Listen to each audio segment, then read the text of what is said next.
Hello guys, welcome to my channel Arpita's blog. তো এটা হলো কালী পুজোর পার্ট 2 ভিডিও। তো এটা হলো নভেম্বরের 1 তারিখ।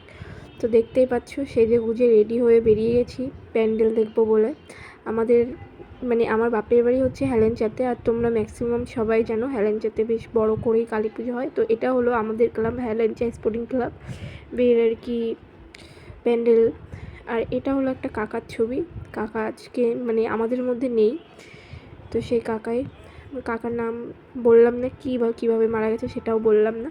তো এইদিকে দেখো, আমার জুতোটা ছিঁড়ে গেছিলো প্যান্ডেল দেখতে গিয়ে। তো এইদিকে বড় আবার ফেভিকুইক আঠা কিনে জুতোটা আবার ঠিক করে লাগিয়ে দিল।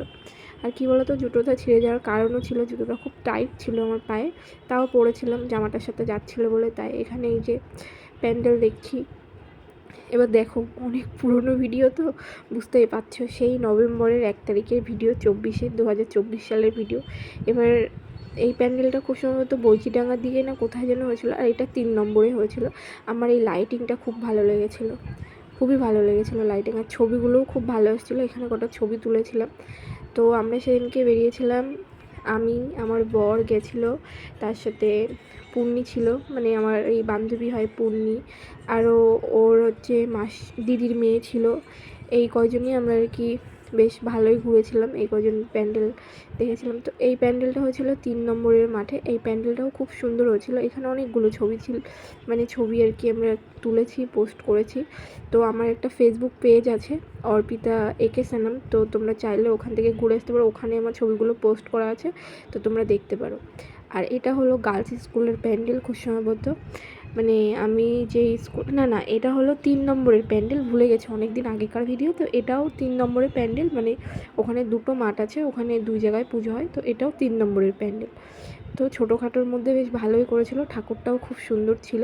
এবার ভিডিওগুলো অনেক দিনের পুরনো না, আমি এখন এই ভিডিও এডিট করছি, তখনই আর কি মনে করতে একটু অসুবিধা হচ্ছে। তো কথা এদিক ওদিক একটু হেরফের হয়ে যেতে পারে, যে কোন প্যান্ডেলটা কোথাকার আমার এখন অতটা মনে নেই। আমার যতটা মনে থাকবে আমি ততটাই বলবো।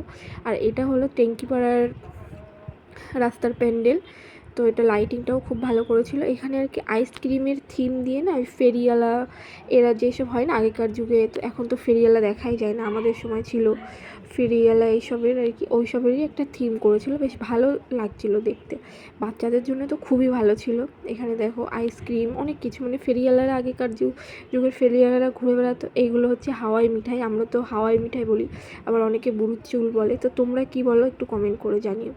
এখানে এই যে বেলুন বেচছে, এইসবই আর কি ফেরিওয়ালার আর কি জীবন কাহিনী, সেটাই আর কি তুলে ধরা হয়েছিল। আর এখানে এই যে আইসক্রিমের থিম, বাচ্চারা তো খুবই প্যান্ডেলটা দেখলে খুবই হ্যাপি হবে। তো আমার যেটুকু যা মনে থাকছে আমি কিন্তু সেটুকুই বলছি। এটা খুব সম্ভবত টেঙ্কিপাড়ারই প্যান্ডেল, আমার এখন যতটুকু মনে পড়ছে। বুঝতেই পারছি কবেকার পুরনো ভিডিও আমি এখন এডিট করছি বসে বসে। কী করবো বলো, গ্যালারিতে গিয়ে দেখলাম ভিডিওগুলো পড়ে আছে, তো খালি ডিলিট করে দেবো, ওর থেকে একটু কষ্ট করে একটু এডিট করে। তোমরা অনেকে ভাবো কি যে ভিডিও করা কোনো ব্যাপার না, কিন্তু ভিডিও করতে গেলেও না একটা নিলিবিলি সময় লাগে, ভয়েস দিতে একটা টাইম লাগে। এখানে ঠাকুরটা দেখো খুবই ভালো। তো এডিট করতে টাইম লাগে, পোস্ট করতে টাইম লাগে, অনেক ঝামেলা, যারা ভিডিও করে তারাই জানে। তো এখানে ফালুদা বসেছিল, তো ফালুদা খেয়ে তারপরে বাড়ি চলে এসেছিলাম। তো তোমাদের ভিডিওটা কেমন লাগলো জানি।